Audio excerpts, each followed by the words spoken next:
St. Mary Netherton Daily Chronicle, Morning Edition, February 17th, 1926.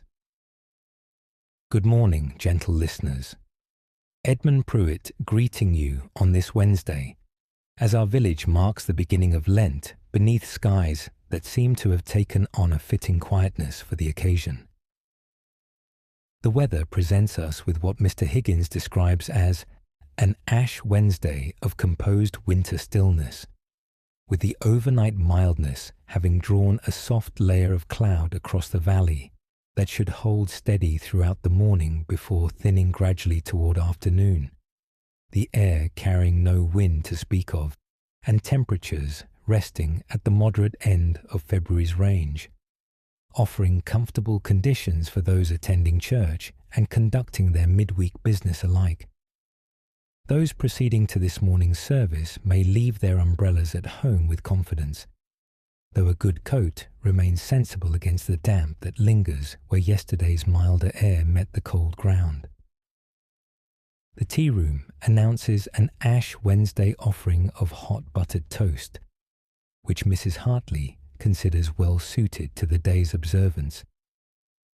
Watson occupied the bench nearest the service hatch as the morning's trade commenced, his gaze following the passage of each loaded plate from kitchen to table with the focused attention of one who regards the orderly movement of provisions as a matter falling squarely within his professional remit.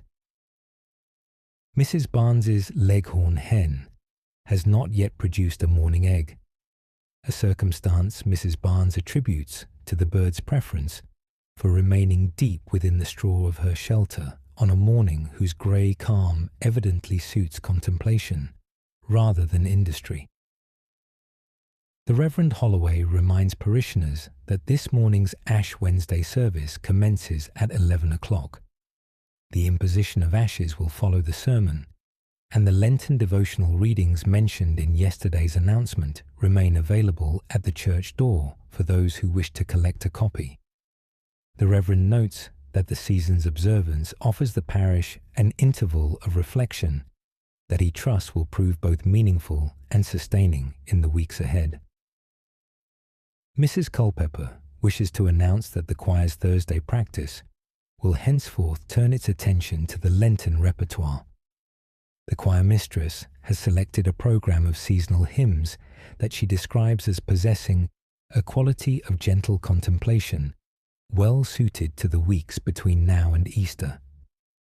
Mrs. Culpepper extends her standing invitation to any residents who may wish to lend their voices, noting that tomorrow evening's session at 7:30 will serve as the natural starting point for those considering the opportunity. I am pleased to report that the Parish Council has received confirmation from the Ordnance Survey Office that the mapping party announced last week will commence its work in St. Mary Netherton this morning. The 3 surveyors are expected to establish their first triangulation station on the rise above the churchyard before noon, and residents may observe them setting up their instruments as the day progresses. The Council repeats its request that the visiting party be extended the customary courtesies and permitted access to properties where reasonably required for their measurements. That concludes our morning report. This is Edmund Pruitt, reminding you that our evening edition will follow the 6 o'clock bells. Until then, St. Mary Netherton enters the Lenten season with reverence and the steady warmth of a village whose traditions mark the turning of the year